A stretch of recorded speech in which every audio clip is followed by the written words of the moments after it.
Né à Trinidad et Tobago, Stokely Carmichael arrive à New York à l'âge de 11 ans. Inscrit dans une école secondaire des sciences du Bronx, il se révèle être un prodige intellectuel. En 1960, il intègre l'université d'Howard, se spécialise en philosophie et se joint au Student Non-Violent Coordinating Committee, le SNCC. À 19 ans, son éloquence et son charisme font rapidement de lui un leader.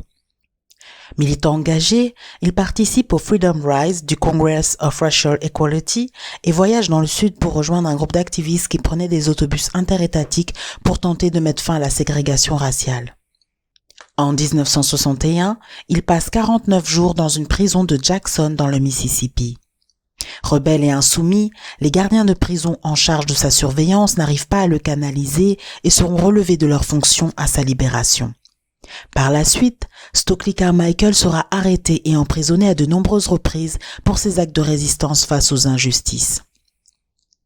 Élu président du SNCC en 1966, il participe à la marche contre la peur dans le Mississippi après l'assassinat de James Meredith et prononce un discours en juin dans un meeting organisé.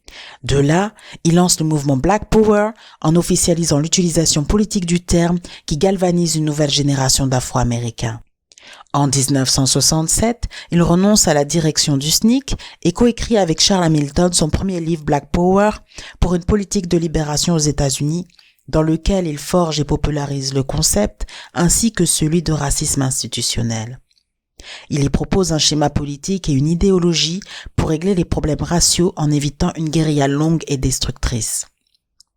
Il définit la notion de racisme institutionnel comme étant une poursuite de la colonisation sous d'autres formes. Le racisme est institutionnel parce qu'il est structurel, parce qu'il fait partie intégrante du fonctionnement de la machine blanche au niveau politique et économique, au niveau de l'État et des institutions, à l'école comme à l'université, et que ces manifestations souvent indirectes ne sont pas à confondre avec des débordements individuels. Il remet en cause la stratégie de la non-violence et de la résistance passive. Connu pour son activisme anti-guerre, il s'oppose à la guerre du Vietnam et dénonce l'impérialisme américain lors de ses nombreuses prises de parole en public et interventions à travers le monde. En 1968, il intègre le Black Panther Party et en devient le premier ministre honoraire, mais démissionnera de ce poste l'année suivante suite à des divergences idéologiques. Traqué par le FBI, il est surveillé, harcelé et devient la cible de menaces de mort.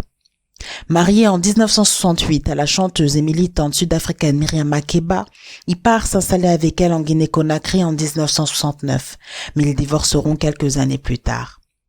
Passionné par le panafricanisme au contact du président guinéen Sékou Touré et du président ghanéen en exil Kwame Nkrumah, il développe ses théories socialistes révolutionnaires dans un livre publié en 1971, Stokely Speaks Black Power Back to Pan-Africanism.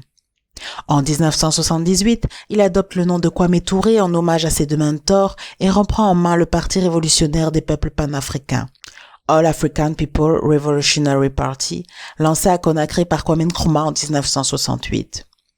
Véritable leader, personnage influent du mouvement révolutionnaire d'autodétermination politique et de fierté culturelle, Stokely Carmichael a changé le cours de l'histoire américaine.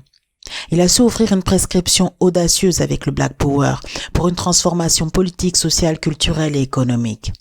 Il a lutté toute sa vie pour la libération de son peuple et a joué un rôle considérable dans le combat pour les droits civiques et a aidé l'Amérique noire dans sa quête de citoyenneté. Animé par de profondes convictions, il a usé de sa parole pour dénoncer les iniquités et l'impérialisme américain. Il s'est investi corps et âme dans le combat panafricain et a continué à soutenir une révolution comme réponse aux problèmes du racisme et d'injustice jusqu'à sa mort survenue le 15 novembre 1998 en Guinée-Conakry.